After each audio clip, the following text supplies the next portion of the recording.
غير كل الستات، صحفية ورائدة للصحفيات. حكاية النهاردة غير كل الحكاية.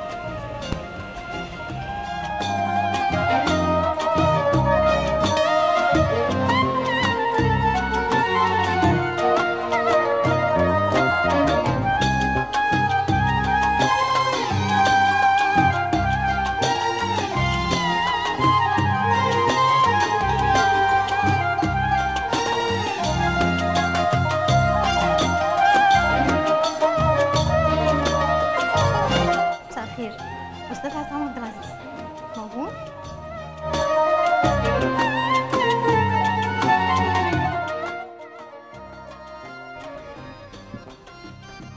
مساء الخير. مساء النور، اهلا وسهلا. اهلا بحضرتك.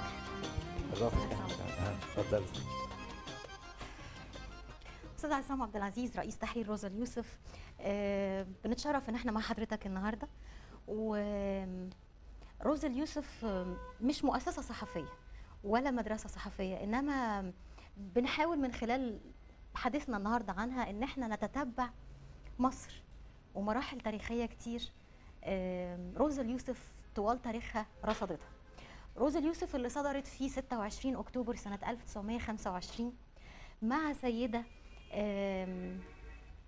عبقرية، إنجاز التعبير إن احنا نقول عنها هذه السيدة اللي ما كانتش تجيد القراءة والكتابة، لكنها كانت ممثلة مسرحية من الطراز الأول. خلقت مؤسسة صحفية خرجت منها أجيال كتير من الصحفيين.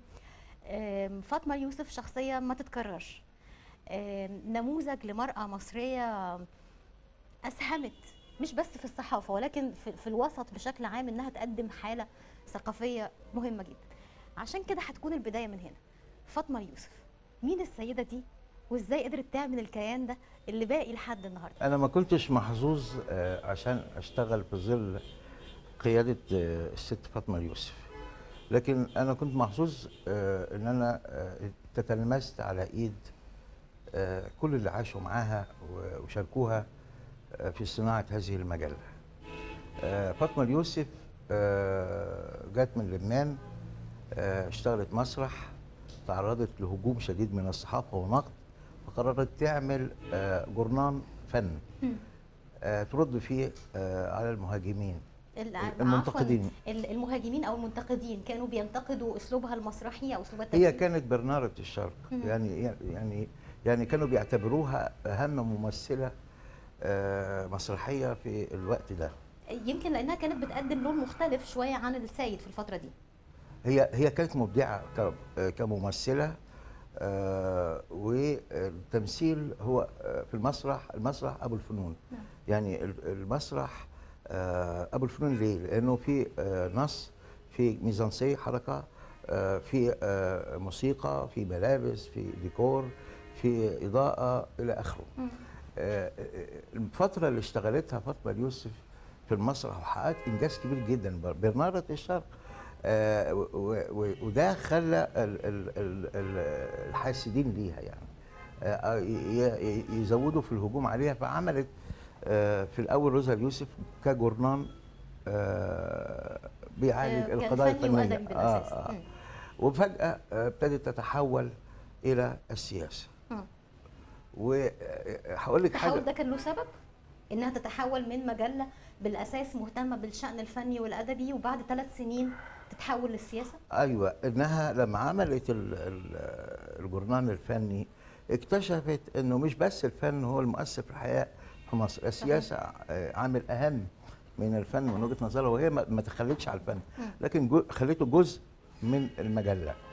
هقول لك حاجه غريبه جدا جدا، انا عشان اتعلم كتاب انا كنت صغير وجيت وسط عمالقه، وعشان تنشري وسطهم صح. لازم تبقي تثبت نفسك يعني. لازم تبقي قريبه منهم حتى في المستوى. فدخلت معهد فنون مسرحيه قسم تمثيل. والله دراسات مسائيه، لان انا ما كنتش محتاج ان انا اجيب شهاده، يعني انا محتاج اتعلم روح الفن، ازاي الممثل بيحول النص الى حياه، برضو الكاتب ازاي يحول الفكره اللي بيعالجها الى شيء مؤثر في المتلقي. زي الممثل جيد لما بيأدي دوره الناس بتسقف له. الكاتب الجيد او المبدع لما بيكتب بشكل جيد الناس بتقول الله ايه الجمال ده. وتبقى حريص علشان تقرا له تاني وتاني صحيح. وتاني. الروح دي صنعتها روزا فاطمه اليوسف يوسف. او فاطمه اليوسف. الجانب الانساني في الحكايه مبهر. عشان تبدعي لازم تكوني حره بلا قيود. فكل الصحفيين هنا احرار، لان ما عندهمش مواعيد، ما عندهمش انصراف.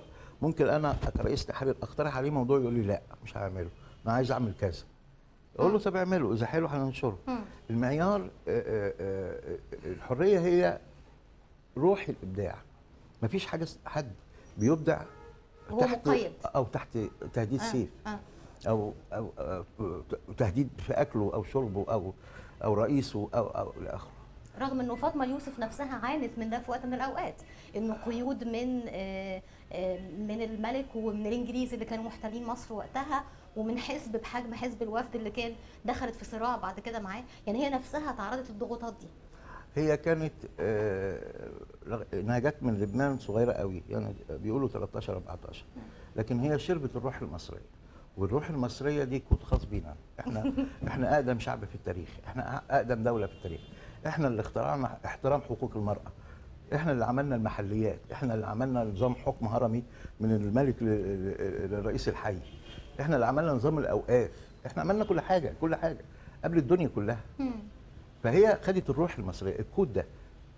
الكود ده خلاها فنانه ثوريه مبدعه مشتبكه مع الحياه بشكل ايجابي. الروح دي انتقلت لتلامذتها وانتقلت لينا. ليه؟ لان ده اللي خلى روزا مدرسه، ده اللي خلى روزا كلهم خرجوا من هنا. يعني هي منين جت حكايه روزا صحيح؟ منها يعني هي فاطمه فاطمه يوسف. بس روزا بقى كان اسم الدلع حاجه كده يعني. فهي سمت المجله باسم المحبب اليه. هقول لك حاجه، المجله دي خرج منها محمد حسنين هيكل، مصطفى وعلي امين، الدكتور مصطفى محمود. كل عمالقه الكتابه والفن خرجوا من هنا. ليه؟ لانها كانت جاذبه للمواهب. جاذبه للمواهب ازاي؟ هي فنانه ومبدعه، فتقول لك الواد ده يجي منه، الواد ده كده انا اسمع كده يعني. الواد ده يجي منه هاتوه او شغلوه، الواد ده ما ينفعش مشوه. وعمرها ما حكمت على موهبه الا بصدق. اللي قالت مشوه ما ظهرش تاني، واللي قالت خلوه. المساله ما كانش فيها اعتبارات شخصيه وانما بشكل مهني جدا. بتعرف تعملها اعملها. والدليل على ده قصه عمنا كلنا صلاح حافظ.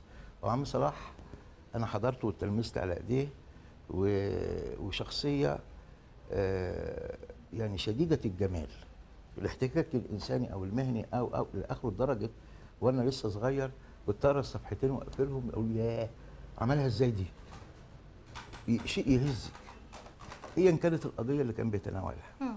عم صلاح كان طالب في كليه الطب هنا في القصر العيني، وساكن في شقه بتاع الطلبه مع يوسف ادريس وواحد ثالث انا مش فاكر اسمه. وبعدين كتب مقال حطه في ظرف وسابه في الاستعلامات. المحرر اللي بياخد بريد القراء قراها عجبته، فراح لاحسان قال له ايه الجمال ده؟ اعمل لها صفحتين ويبروزها من غير ما يعرف صلاح حافظ. فالاسبوع اللي بعده صلاح شاف المقال منشور، راح كاتب واحد تاني وحطه في ظرف ووداه واتنشر. في الثالث احسان عبد القدوس قال لا هات لي الجثه بقى، هات لي البني ادم ده. ايه الاعجاز ده؟ فجابه واتفق معاه على الشغل ب 15 جنيه، وده كان رقم في وقته كبير جدا. فطبعا بيشتغل ب 15 جنيه. راح اشترى ثلاجه، وعشان يوسف ادريس يشرب ميه ساقعه يبقى هو مسؤول عن حاجات اكتر في تنظيف الاوضه والحاجات دي. هي حكمت على صلاح او ابنها احسان حكم على صلاح من غير ما يعرفه بكتابته. هو ده اسلوب الاختيار والعمل في روزا اليوسف. الابداع، انه فاهم انه مننا حتى لو ما جاش دخل المجله، ده مننا، ده بتاعنا، ما نسيبوش. بس انا اعتقد انه شخصيه فاطمه اليوسف كان ليها دور كبير في خلق المؤسسه دي. يعني هي لو ما كانتش فنانه، لو ما كانتش صاحبه اراده، لو ما كانتش شخصيه قويه، ما بيتهيأليش كانت تقدر تبني الصرح ده. بصي انا اللي سمعته عنها انها ست مؤمنه بالحياه وقوه الحلم. كلمه غريبه، قوه الحلم. احلم يا ابني، كانوا بيقولوا لنا كده واحنا صغيرين، احلم. في ايه؟ يعني انت بتبتدي كتابه ويقول لك انت موسى صبري مش احسن منك. يعني انا لسه ببتدي، ده قدوه اصلا ومثل يعني. ايوه ايوه لا ده مش احسن منك، اعمل حارب عشان تبقى زيه، حارب عشان تبقى زيه. وبعدين كنا بنتعلم بطريقه التلمذه الصناعيه. يعني التلمذه الصناعيه ازاي؟ يعني مثلا انا بقدم شغل مثلا لفتى غانم، الله حلو يا ابني قوي، بس انت اجمل حاجه في الموضوع هتقدر في الاخر ليه؟ لا حطها في الاول، والمقدمه دي حاول تكتبها تاني بس بالراحه كده من غير عصبيه، انت كنت عصب وانت بتكتب. الواحد بيبتدي متنشن وخايف. لا بيعلمك تسيبي ايدك وتكتبي كما تتنفسي، تاخدي بالك ويديك ثقه في نفسك، فتعمليه كده تقول هايل، ويروح عامل اضافه لمسه بس، والموضوع يتنشر وهو نفسه يحتفي بيه. فلما بقول لواحد انتم ما بتخافوش، واحد من الجيل ده، انتم ما بتخافوش ان اجيال تطلع تنافسكم، فيقول لي الكبير برجالته، وانا ابقى كبير على شويه عيال؟ ده انا لازم ابقى كبير على كبار قوي، يبان ان انا كبير. فكانوا بيشجعوا المواهب ويدعموها وينقلوا الخبرات بطريقه التلمذه الصناعيه اللي بقول لك عليها. لا مش كده كده، خليها من الناحيه دي، لا انت عاملها حلو بس انت بوظتها في الحته دي في التفاصيل. فكل الاجيال اللي اتعلمت منهم علموا اللي بعد منهم بنفس الطريقه، ففي تواصل في الاجيال. الفكره دي عملتها فاطمه يوسف.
استاذ عصام، بما انه حضرتك ذكرت فتحي غانم، ففتحي غانم واحده من اهم رواياته تلك الايام. لو تذكرنا تلك الايام مع روزا اليوسف المؤسسه ومع فاطمه اليوسف كصحفيه وممثله وكذا، الفتره دي روزا اليوسف كمجله دخلت في صراعات مع حزب الوفد، وهو كان الحزب الحاكم وقتها، وهجوم على رئيس الوزراء نسيم باشا وقتها واستقالته. وده اللي عرض المجله بعد كده للمصادره وللغلق اكتر من مره. ايه شخصيه فاطمه يوسف اللي قدرت انها تقف ورغم المصادره ترجع تاني وتفضل على نفس الخط اللي قررت انه يكون لها او يكون ده مسارها، انها برضو تفضل تشتغل سياسه الى جانب طبعا الفن والادب، يعني انما تبقى السياسه هو الخط العريض او الخط الواضح في مسيرتها؟ انا اتكلمت عن قوه الحلم. هي الست دي علمتني ده، انك تحلم وتحارب وتحقق حلمك من خلال خطه مش عشوائيات. الست دي قررت تعمل مجله وتشتبك مع الحياه، مش قررت انها تهرب من عالم الفن، بالعكس حبت تضيف لادواتها الفنيه اداه الصحافه. وهتندهش لو عرفت انها ابتدت في جراج، اجرت جراج عربيات، فضته واجرته واشترت مكنه صغيره تطبع كميه صغيره، وبقت تقعد على الكرسي على باب الجراج تدور على حد يشتغل معاها الشغلانه دي.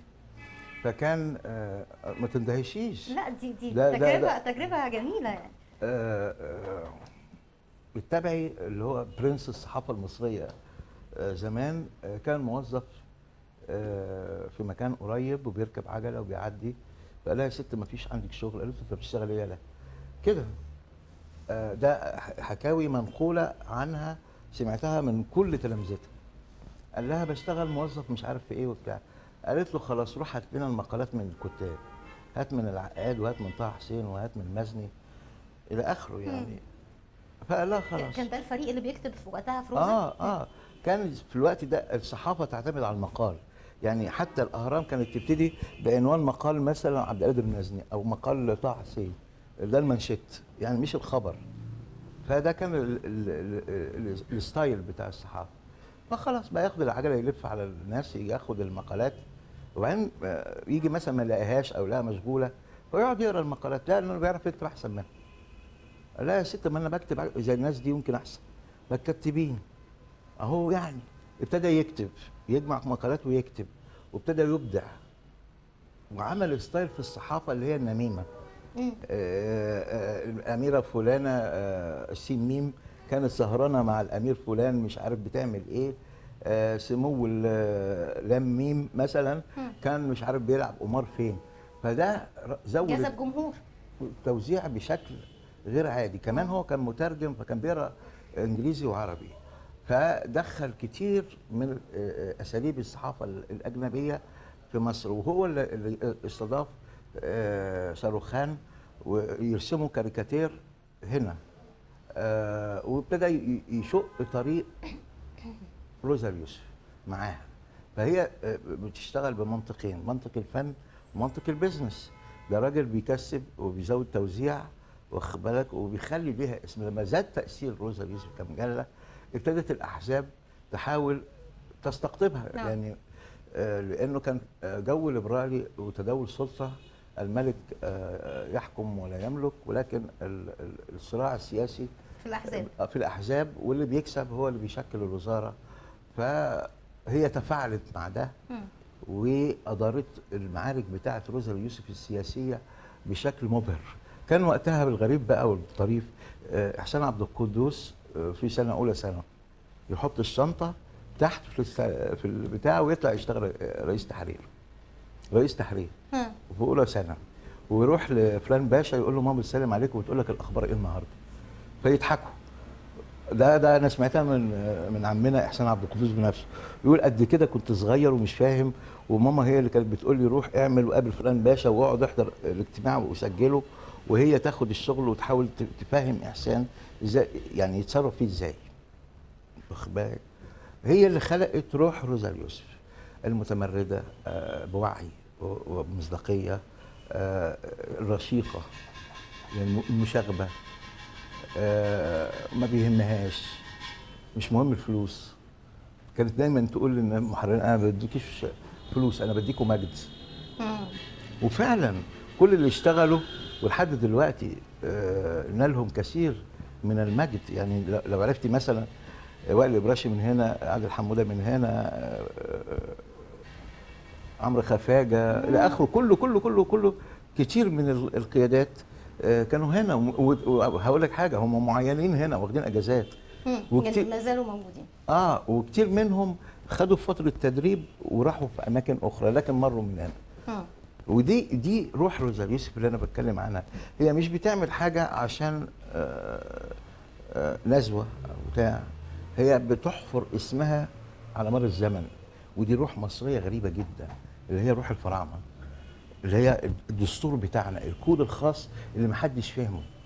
يعني مصر مر عليها كل اشكال الاحتلال، وبقيت مصر بملامحها بمفرداتها باسلوبها في التعامل مع الحياه. في مره قريت حوار كان معمول مع استاذنا احسان عبد القدوس في حياته طبعا، ففي بيسالوه عن ذكرياته مع والدته، فبيقول انه واحد من المشاهد اللي اثرت في حياته انه لما حبس او اعتقل يعني في وقت من الاوقات، فكان طبيعي انه قولوا لماما تطلعني يعني تعرف كل الناس المهمين في البلد.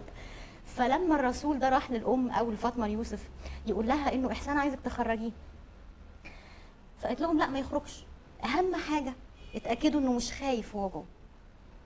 ده اللي كان يعنيها، هي ما يهمهاش انه ابنها جوه الحبس ومش عارفه هو عايش ازاي، بس المهم انه مش خايف، المهم انه اخذ موقف ومصمم عليه. هل ده نفس السياسه اللي كانت بتتبعها زي ما كانت بتتبعها مع ابنها في البيت، يعني نفسها اللي كانت بتتعامل بيها مع حضراتكم او بتدير بيها المؤسسه دي؟ الروح دي ما زالت موجوده لحد دلوقتي. يعني احنا اتعلمنا من اساتذتنا اللي ربتهم روزا اليوسف انه اللي يخاف ما يكتبش، ما يلعبش، واللي يلعب ما يخافش، وانك لازم تبقى صادق مع نفسك وتدفع ثمن اللي قلته. يعني انا من عائله محي الدين، وفؤاد محي الدين كان رئيس وزاره، وانا كتبت موضوع في بدايات حياتي الصحفيه اسمه اسرار المعارضه داخل الحزب الوطني. الناس داخل الحزب الوطني بتعارض السياسات بتاعته، وهو كان امين عام الحزب. فرحت بجرأه سلمت عليه، وانا مش خايف انه يلومني على اللي انت كتبته. لا لا لا، ده رأيي بحقيقي. فضحك وقال لي هم دول بقى بتوع روزاريوس. هو كان مصاحب كتير من الصحفيين هنا، اهمهم فتحي غانم، وكان بيلعب معاه شطرنج. فقال لي هي دي روح روزاريوس. عارف لو كنت جاملتني كنت بهدلتك. فمثلا كل محرر فينا خاض معارك بعد شعر راسه، واترفع عليه قضايا كتير. ما حدش كسب مننا قضايا الا فيما نظر، لان احنا بنتحرى الدقه والصدق. ما بنخافش من التهديد. ليه؟ لانه ده معناه ان انا شغال صح. هقول لك حاجه لطيفه جدا. احسان عبد القدوس كان صديق شخصي لجمال عبد الناصر، وانا اعرف ان السادات كان بيجي هنا قبل الثوره، وكان هربان من البوليس وبتاع وصندل وبتاع، بس هو كان يحكى انه كان شيك جدا. ده حقيقي. يعني قميص نظيف قوي وبنطلون مكوي كويس قوي وصندل شيك. يمكن معهوش تاني، لكن كان كده، وكتابته يعني كانت جيده، وهو كان صحفي جيد جدا السادات. وعبد الناصر كان بيعد للثوره، فكان بيبقى حريص انه يقرب منه الكتاب والمثقفين. يحتك كمان بكل القوى السياسيه عشان يعرف الدنيا ماشيه ازاي. لما قامت الثوره احسان كتب مقال بعنوان العصابه التي تحكم مصر، ويقصد مجلس قيادة الثوره. فعبد الناصر زعل واعتقله 6 اشهر. فاحنا سالناه طب ده صاحبك المفروض تجامله. قالوا احنا بنعرف نجامل؟ والله ردوا كده، واحنا بنعرف نجامل يا ابني؟ احنا اتربينا كده وهنعيش كده ونموت كده. انا النهارده في التعامل مع القوى الاسلاميه بعمل معارضه وبيردوا بعنف، ومع ذلك واحد بيقول لي طب يعني خف شويه جاملنا. قلت له انتوا لو عاملين حاجه كويسه من غير ما تطلبوا هشيد بيكم، لكن انا لحد النهارده شايف ان في مشاكل كتير تستحق ان انا اتناولها، وده دوري، ده شغلي. قال لي يعني ما فيش حاجه كويسه؟ قلت له انت متوقع ان احنا عايشين في جنه؟ لا، في مشاكل، والامانه تقتضي ان احنا نواجه المشاكل كل واحد بطريقته. اللي عمل بقى المثل الرائع عم صلاح لما قامت انتفاضه 1977، انتفاضه الخبز والاسعار. صلاح جاهين؟ لا، صلاح حافظ. صلاح حافظ. كان ساعتها المجله بتوزع 250,000 نسخه، وده اعلى رقم في الشرق الاوسط كله. وكان رئيس مجلس الاداره عبد الرحمن الشرقاوي، ورئيس التحرير صلاح حافظ وفتحي غانم. يا سلام. ف الانتفاضه قامت لانه الاسعار زادت 3 أضعاف مره واحده، فالناس خرجت. السادات وكل المجاملين ليه قالوا انتفاضه الحراميه. هو احنا قلنا بقى انتفاضه الشعبيه. احنا قلنا انتفاضه شعبيه، وانا فاكر الغلاف وفاكر البتاع والقصه دي. فالسادات لم الصحفيين بتوع الرئيس في القناطر وقال له يا صلاح، قرار تعيينك رئيس تحرير في الدرج عندي، هي كانت انتفاضه شعبيه ولا انتفاضه حراميه؟ فصلاح قال له لا، انتفاضه شعبيه يا ريس. قال له طب اقعد، مش هتيجي رئيس تحرير. ضحى بمنصب رئيس التحرير مقابل موقف، وما فيش اغراءات ليه؟ احنا اتعلمنا نحارب لله وللوطن، واذا كنا بنعارض الوطن احنا اخترنا ده، كلنا اخترنا ده، من اول فاطمه اليوسف لحد دلوقتي. في الفتره بقى الليبراليه بتاعت فاطمه اليوسف لحد دلوقتي. في الفتره بقى الليبراليه بتاعت فاطمه اليوسف هضحكك، لانه القلم السياسي كان بيلاحق الصحفيين وبيقبض عليهم، فمن كتر تعاطف ضباط القلم السياسي كانوا بيتصلوا بالاستاذه فاطمه اليوسف ولا يا ست احنا هنيجي نقبض على الاولاد، فتهربهم. ساعتها بقى كانت نقلت من الجراج وخدت مبنى صغير ورا مبنى مجلس الوزراء، فكانوا بينطوا من السطوح للسطوح زي الافلام كده، ويخرجوا من الشارع اللي ورا ويهربوا. فيجي ضابط البوليس شاف الشاي سخن ايوه كان في ناس هنا كان دلوقتي. في ناس هنا وده بيمثل لك الروح الوطنيه، يعني حتى اذا كان في الم سياسي فمن داخل الالم السياسي كان في ناس مؤمنه بقضيه روزا اليوسف، وطبعا تتحكي على تفاصيل التفاصيل في القصص دي، لدرجه انه القانون بيقول القبض على رئيس تحرير، فهي اتفقت مع واحد متعود يخش السجن كل شويه وعملته رئيس تحرير. والله ومش عارف عم ايه كده، فيجي البوليس يقبض على عم فلان ده، ينزل معاه والمجله شغاله ومفيش اي مشكله. ده اللي بنضحي بيه كل مره يعني. باجر الى اخره. عبد الستار الطويله قامه هائله في الصحافه والله يرحمه. انا كنت انا وهو مندوبين في مجلس الوزراء والرئاسه والحزب، بنعمل حاجه اسمها الاستيتا فير، وهو كان بيعلمني القسوه، فكنت باخدها انه ايه الراجل بيعمل كده ليه؟ فنتخانق مع بعض. هو حكى لي انه خرج من المعتقل بلبس السجن وكسف يروح بلدهم بلبس السجن ومعهوش فلوس، فجه المجله ولموا فلوس من بعض واشتروا له هدوم عشان يروح البلد. هي اللي عملت روح العيله. ده بيتنا، احنا بنقعد هنا اكتر من ما بنقعد مع اسرنا. يوم الجمعه المكان يتنظف والقران يشتغل والبخور. بخور هنا في المؤسسة؟ طبعا زي اي ست مصريه في بيتها بتعمل ايه يوم الجمعه عشان الناس كلها بتبقى ملمومه. في سهره الخميس عشان بنشطب المجله تبقى حريصه انها تيجي من بيتها وجايبه السندوتشات لكل اللي سهرانين وبايتين في المجله، ويمكن ما يكونش ليها شغل في انتباه معاهم عشان تدعمهم. خلصت يا ابني عملت كذا، طب الحق هات لي انا مش عارف ايه. تشتغل ساعي، ممكن تشتغل خزنه، ممكن تشتغل شؤون اداريه، ممكن هي بنفسها. هي فاطمه اليوسف لوحدها كان شنطتها هي الخزنه، مخها هو شؤون الافراد وشؤون العاملين وشؤون لوحدها بتعمل ده كله، والناس كانت بتفتح البوك وتقبض. فعرفت انه مثلا صلاح المنهراوي في يوم اما صلاح المنهراوي ده اقدم محرر رياضي وانا عاشرته ووصل ل80، وكان حريص يجي يراجع المقال بنفسه ويكتب التعليقات ويغير ويعدل لاخر لحظه. فهو اللي حكى لي الواقعه دي. ابنه صحي الصبح لقى مراته بتعيط، ايه في ايه؟ قال لها ابنك اولادك راحوا المدرسه من غير سندوتشات. قال لها ليه؟ قالت له ما معيش فلوس. مد ايده في جيبه ما لقاش فلوس، فجه جري اتخانق مع فاطمه اليوسف. قال لها حرام عليك الواد راح من غير فلوس، فاديته 20 جنيه. عم صلاح جاب 15 جنيه سندوتشات للمدرسه، وهو تصور ان الست اديته ال 20 جنيه دي مره وخلاص، فوجئ انها اضافتها على المرتب. فقال لها ليه يا ست كده؟ انا عملت ايه؟ قالت له انا اللي عملت غلط، انا بديك اقل من احتياجاتك. دي كانت الروح.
احنا اتكلمنا عن فاطمه اليوسف مهنيا، يعني اتكلمنا عنها كصحفيه وكممثله.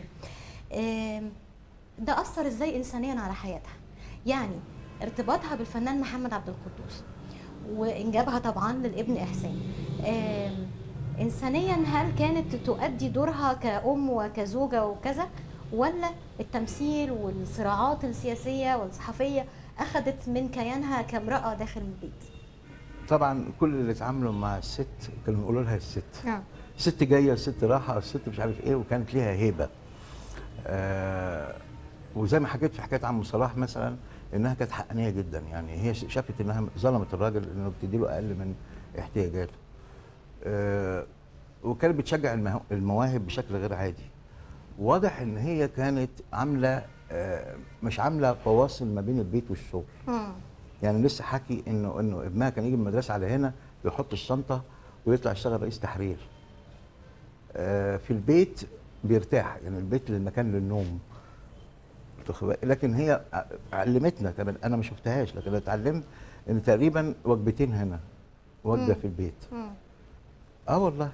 وبعدين علمتنا ان احنا اخوات عيله، ممكن نختلف ونتعارك، لكن مثلا سين من الناس دخل معركه مع وزاره الداخليه، المجله كلها معاه. احنا كلنا في مواجهه التيارات الاسلاميه مثلا، كلنا ايد واحده، ما تلاقيش واحد مختلف خالص خالص. طب ما هو وارد انه يكون فكر حضرتك او المساله دي قناعتك الشخصيه انما مش قناعه الاخرين.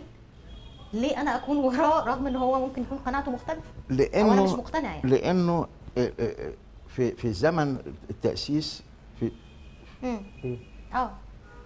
في زمن السنين الاولى في المجله كان الجو ليبرالي جدا. يعني لو شفت الكاريكاتيرات بتاع زمان تستغربي، يعني لا تتخيلي انها ممكن تتنشر دلوقتي. لو قريت المقالات اكثر جرأة من دلوقتي بكتير بكتير. لو قريت المقالات يا نهار ابيض، ايه ده، ايه الناس دي؟ من ناحيه قوه المعارضه، وضوح الفكره، رقي الاسلوب، تاخد بالك، تندهشي من الجمال، قطعه فنيه رائعه. يعني انا لا ادعي ان انا وصلت للمستوى الاربعينات بتاعنا. تخيلي ليه؟ لانه كان ذهن صافي، الامور واضحه، قواعد اللعبه السياسيه محدده ومتفق عليها، لدرجه انه اللي يعمل كذا يخش السجن، فالتاني يبقى جاهز للسجن، يعملها بس يخش. زي ما حكيت لك مثلا في قصص كتير في القلم السياسي، انتوا غلطتوا في كذا، فيخش يقبض على الاولاد، فالاولاد عارفين فيهربوا او بتاع، او ياجلوا حكايه القبض لوقت تاني، يكونوا فاضيين يخلصوا المجله وبعدين يروحوا يسلموا نفسهم. حاجه كده يعني. الروح دي، الخلط ما بين العام والخاص، الاخلاص للقضيه، المناخ، الحريات اللي كان متاح. مصر كان فيها اوبرا وكان فيها فن، ولو تتفرج على افلام الاربعينات والابداع، الملابس بتاعه الممثلين، الاكسسوار بتاع الممثلين، ده قطعه حيه انت بتشوفيها. صحيح. بتخيلي بقى شكل الصحافه عامله ازاي. طب ده في فتره اربعينات، فتره حضرتك اشرت اليها لانها كانت قد كده مزدهره وليبراليه وفيها تفتح كبير جدا. بنيجي لفتره الستينيات رغم كل مميزاتها الا انها تعتبر الفتره اللي فيها كان المصادره كانت اكبر وتأييد الحريات كان اكتر، القوه الامنيه او السيطره، او فتره يعني بشكل او باخر تكليم افواه، انه ما كانش فيها نفس القدر من الحريه اللي كانت في الاربعينات او بعدها بقى في السبعينات.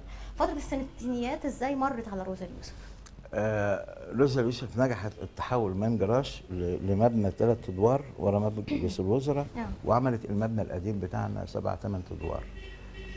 والمبنى القديم ده اتعمل في بدايه الستينات. عبد الناصر امم المؤسسه، ورغم انه امم لكن دفع حق المؤسسه للاحسان، يعني مش عارف كام الف جنيه خدهم حق المؤسسه، واتنقل اشتغل في الاهرام او الاخبار. وجه يوسف السباع، اول رئيس مجلس اداره ورئيس تحرير بعد التاميم. بقى في منطق مختلف. لسه حكي لك انه عبد الستار اتقبض عليه فراغ السجن المعتقل وخرج وصلاح وكله اعتقل، ورغم ذلك استمروا في البتاع. يعني يخرج من المعتقل ويمشي في نفس السكه، يخرج من الابعاد الى نفس السكه. وللامانه عبد الناصر كان مدرك لقيمه روزا اليوسف، وكمان الراجل كان مصري قوي قوي عبد الناصر ده، فكان مستوعب اهميه القوى الناعمه. فتستغربي ان هو عمل الكاتدرائيه بفلوس الدوله، لانه فاهم دور الكنيسه. صحيح. وعارف ان الكنيسه المصريه تحكم، يعني الكنيسه الاثيوبيه. الكنيسه الاثيوبيه البابا بتاعها كان ياخد البركه من البابا بتاعها، من بابا مصر. فده دور وكانت علاقته كمان ابونا بولس كانت علاقه قويه جدا جدا. هتستغربي لما تقعدي جيل الشباب بقى في الستينات كان عبد الناصر يستعين بيهم في الدور السياسي اللي لعبه في المرحله بتاعه المد القومي ومرحله التحرر. يعني جمال حمدي الله يرحمه كان حاجه كده جان، يعني انطونيو كوين مثلا وكان صديق حميمي. احنا ما عندناش فرق في السنين، يعني كلنا فيروز اليوسف، يعني كلنا اخوات. يعني تلاقي راجل كبير مصاحب واحد صغير ويمشوا ونروح ناكل سوا ونقعد سوا، كنا مقيمين سوا. فعم جمال حكى لي ازاي اشتغل فيروز اليوسف، وهو اول محرر شفوي في التاريخ واستمر. ما انا هحكي لك، ما تطلبي. محرر شفوي ازاي؟ ايوه، ما حصلتش تاني. اللي حصل انه هو في فتره ما قبل الثوره الانجليز انسحبوا في خط القناه، والشباب في الجامعه بقى يعملوا فرق مقاومه شعبيه وفدائيين ويروحوا يحاربوا الانجليز في القناه ويرجعوا. فكانت روزا اليوسف بتغطي الاخبار بتاعت الاحداث دي. هو كان ما يعرفش، هو معاهم واحد منهم. فجيت خانق مره، لا ما حصلش كده. ايه يا حاجه انت بتكتبي؟ قالت له انا مش حاجه، انا الست. ايه ست انت بتكتبي صح؟ قالت له ايه اللي حصل؟ فقال لها بيحكي لها، قال لها خلاص اقعد اكتبه. قال لها ما ماليش في الكتاب. فجابت 2 صحفيين منهم عم عبد الله امام وعم صلاح السعداني يقعدوا يسمعوا من جمال حمدي ايه اللي بيحصل بالظبط ويكتبوا بشكل صحفي. واستمر ده، ادى برضه لزياده التوزيع، لان انت بتحكي اسرار وبشكل جيد وشيق جدا. الناس حابه التفاصيل الصغيره. من واحد مشارك في الاحداث، فعينته بفلوس مقابل انه يجي يحكي كل اسبوع ايه اللي بيحصل في القناه. وبقى محرر شفوي واستمر الى ان مات الله يرحمه محرر شفوي. عبد الناصر بقى فتره الستينات استعان بجمال حمدي في دراسه التوبوغرافيا بتاعه اليمن ودراسه المصطلحات اللغويه بتاعه اليمن. عمل ديكشنري ما بين ده قبل الدخول في حرب اليمن او المشاركه في حرب اليمن. استعدادا لحرب اليمن قام بنقل مركبين مليانين سلاح وتوزيعهم على القبائل لشراء ولائهم، وترانزستور مثبت على صوت العرب. جمال حمدي لوحده. ايه ده؟ المخابرات البريطانيه كانوا مسمينه الجنرال الاسود لانه ما عرفوش يمسكوه في اليمن. وتخيلي انه جمال الله يرحمه ما خلفش، فكان بيعتبرنا كلنا ولاده. وكان بقى بيحكي قصته عشان نعمل اكتر منه. احنا كنا بنحمي مصالح مصر في محيطها الاقليمي في الستينات، دلوقتي بندافع عن مصر نفسها.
خرجت من هنا استاذ عصام وشاركت في المشروع القومي زي ما حضرتك قلت وقتها. يمكن حضرتك اشرت الاستاذ جمال، انما اعلم انه في اسماء تانية كمان هي كانت بتشارك في الحلم، لان هو كان وقتها بما انه احلم ليه ما تخافش ده الشعار بتاعكم يعني، فكانت بتشارك هي كمان في تحقيق الحلم ده. مين كمان كتير يعني لا يمكن انسى فايزة سعد.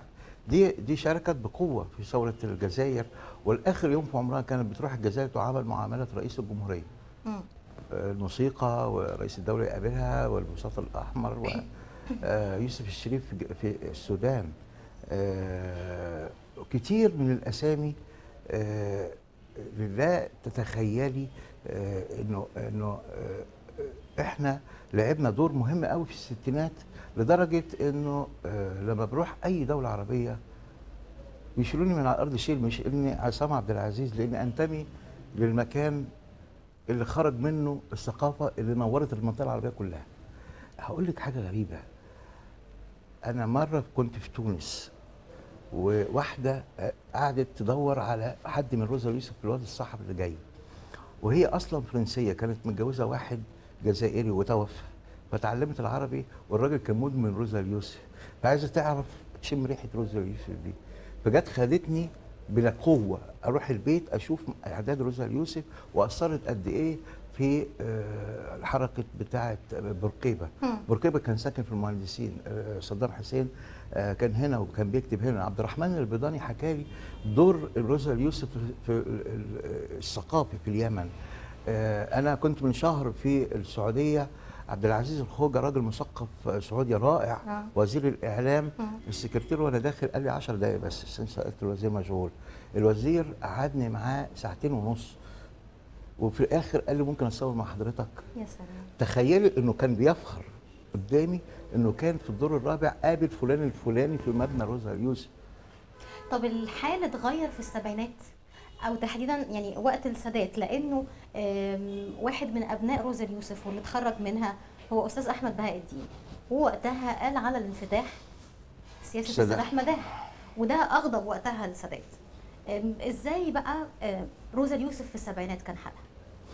بصي هقول لك حاجه، السادات كان صحفي، وكان الناس المندوبين الرئاسه كان بيقول تصريح بالبنط وبلونه، يعني بنط احمر مش عارف ايه لون ايه، بالتفاصيل اكتب عندك، ويملي الخبر عشان ينزل زي ما هو، يعني زي ما هو عايزه يتكتب كصحفي مش كرئيس دوله. ولذلك لما كان يحصل مشكله مع روزا اليوسف كان يجتمع بمحرري روزا اليوسف ويناقش معاهم القضيه. فالسادات كان شديد التغير من لا حرب ولا سلم ومظاهرات ضده الى معركه عظيمه جدا. روزا اليوسف وقفت معاه بكل قوه الى السلام، عرضنا شويه وبعدين انضمينا للموكب بتاعه. وفي كل الاحوال هو كان مستوعب كصحفي دور الصحفي وازاي هو يستفيد منه. فكانت في مواجهه الامريكان مثلا بيقول لهم انا عندي ديمقراطيه بدليل ان روزا اليوسف بتعارض. واخد بالك؟ مثلا الكاريكاتير عندنا كان الاسرائيليين بيجوا بملفات من روزا اليوسف، كاريكاتير بتهاجم اسرائيل، فكان يقول ده فخر لينا، هو انا اقدر احكم على الصحافه؟ الصحافه حره. لا ده مش فخر لينا، ده فخر لروزا اليوسف انها مدرسه كاريكاتير مستقله. يعني المساله بدات بصاروخان زي ما حضرتك قلت في الاول، انما بعدها تعاقبت اسماء نجوم لامعه، مدارس حقيقيه في عالم الكاريكاتير خرجت من هنا من روزا اليوسف. تفتكر لنا مين يا استاذ عصام محمد؟ مثلا من اهمهم عم صلاح جاهين. صلاح جاهين انا يعني شفته في اخر ايامه لما انكسر بعد النكسه، فتره الاكتئاب دي. لكن هو كان طفل شقي قوي، وكان جزء من طبيعه المجله المشاغبه، هي مجلتنا اصلها مشاغبه، واخد بالك؟ فهو حكى لي انه مره قاعد على الترابيزه،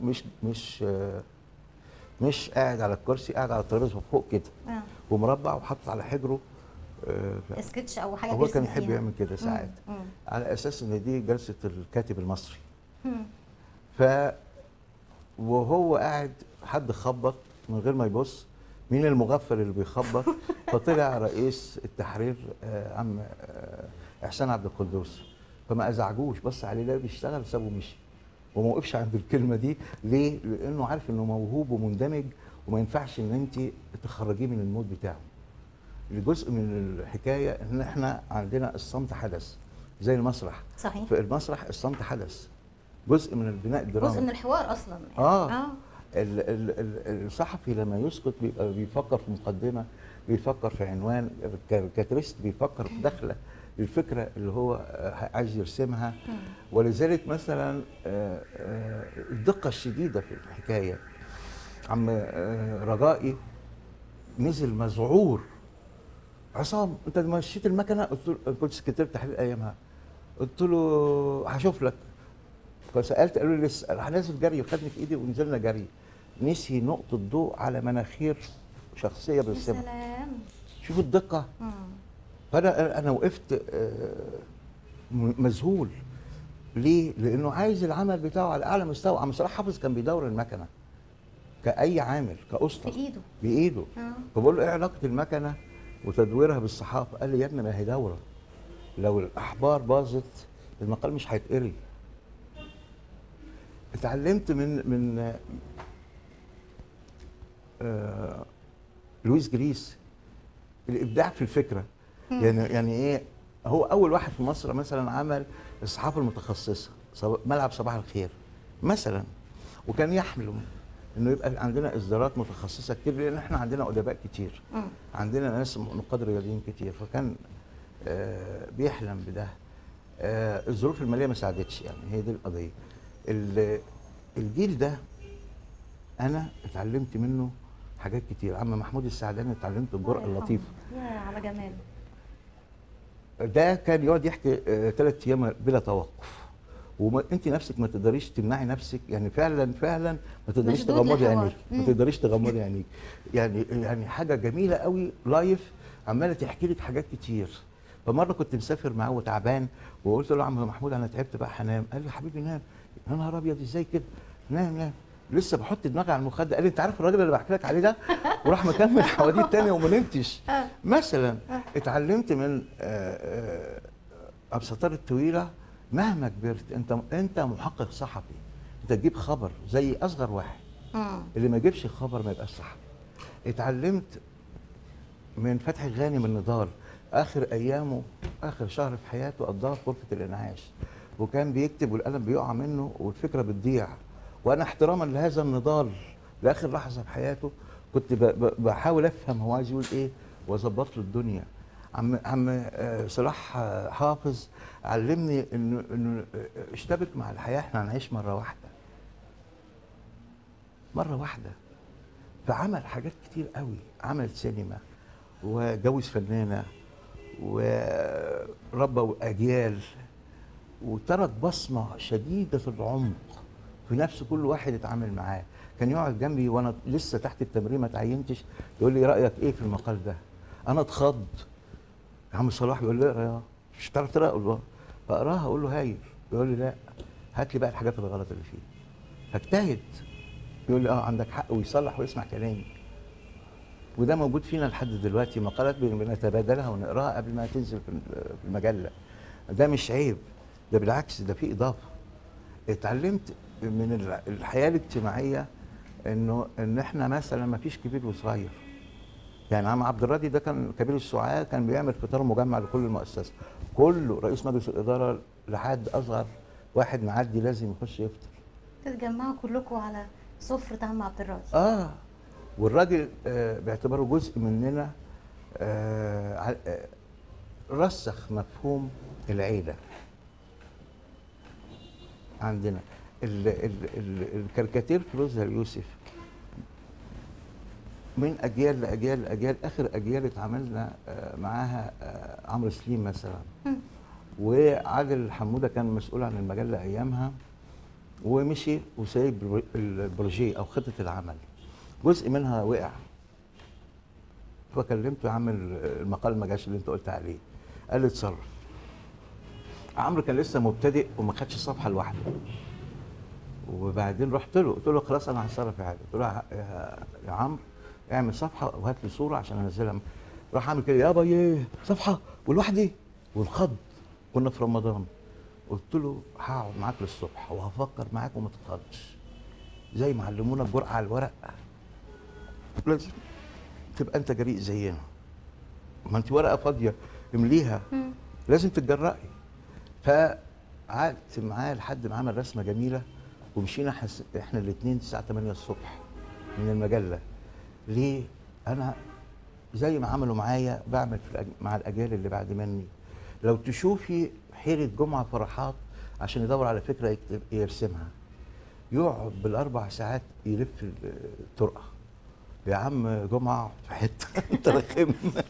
يقول له خلاص قربت اهي قربت اهي. ده شغل عمال يجهز في الفكره. لو جمعت كل الاشياء دي والمعاناه دي، مثلا احباط محرر عامل موضوع وما نزلش، فرحه محرر باول خبر ينزل له. لما تسمعي من رؤساء تحرير حاليا انهم كانوا يتمنوا ان هم يجوا ان شاء الله شهر روزا اليوسف عشان يقولوا احنا اتعلمنا من روزا اليوسف، بس يعني ما كانوش سعداء الحظ ان هم يجوا هنا. انت لما تعرفي انه في كل مكان بتروحيه اي مثقف يحكي لك عن تاثير روزا اليوسف على الثقافه في بلده. دي القوه الناعمه بقى اللي بتكلم عليها. السادات استخدمها كقوه ناعمه رغم انها معارضه وانه مش وغير راضي عنها، لكن كان بيستخدمها. روزا اليوسف جزء من الشخصيه المصريه. صحيح دلوقتي احنا بنأدي دورنا بالامانه، لكن في ضغوط غير يعني ضغوط خفيه للتقييد من الحركه. اهمها مثلا احنا مجله قوميه، ولو حصل شرط في الفلوس بناخده من المجلس الاعلى للصحافه، مش منتظمين. احنا كنا بنوزع اشتراكات خارجيه 20,000 بتعمل 14 مليون، مفيش دلوقتي. كنا بنعمل حجم اعلانات فيه الربع دلوقتي، واخد بالك؟ تخيلي بقى انه في ظل المعارضه الشديده للسادات لم يتاخر عن دعم روزا اليوسف رغم انها كانت بتعارضه بعنف. ذكاء منه. عبد الناصر نفس الحكايه، استخدمها لدرجه انه وصل الى كل فرد فيها. وكان في صوره جماعيه لعبد الناصر مع المحررين على باب المؤسسه شديده الروعه. اتشالت دلوقتي يعني؟ هي موجوده في الارشيف، لكن تحس انه هو كان واحد من الناس دي.